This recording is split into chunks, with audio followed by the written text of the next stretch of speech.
Hey everybody, thanks for watching another video with us. In this video we are looking at a Stihl MS260 chainsaw with the original case.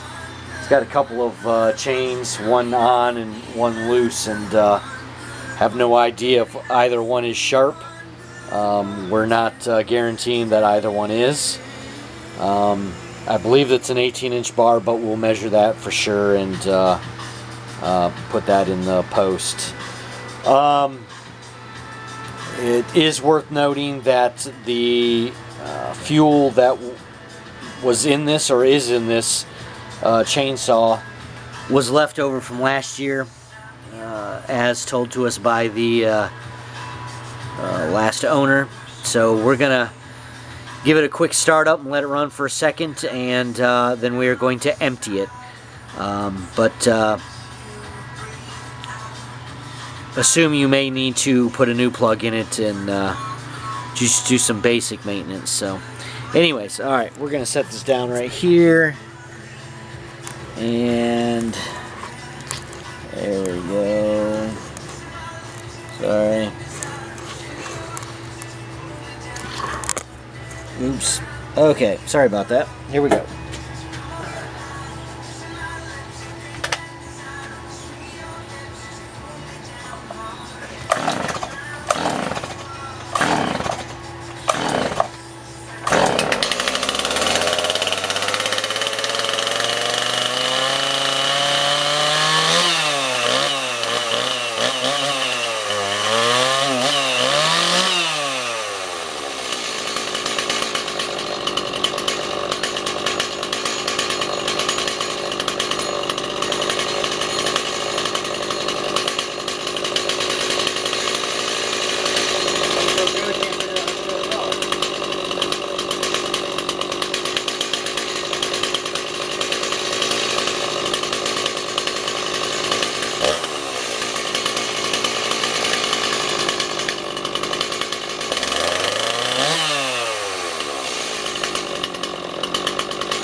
Okay.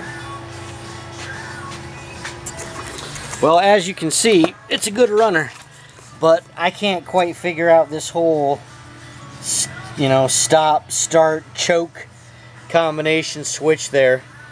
But as you can see, it fired right up, no problem.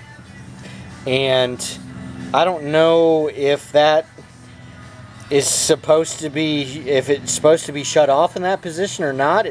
It sure appears that way, but I was able to, I guess, choke it out and shut it off that way. But I honestly don't know. I don't know anything about these chainsaws other than whether or not they run or don't run. And this one runs well. Cosmetically, it's in pretty nice shape. So that's as much as we can tell you about it. So you're going to get it exactly as you just saw it. So as always, thanks for looking, and hopefully thanks for buying.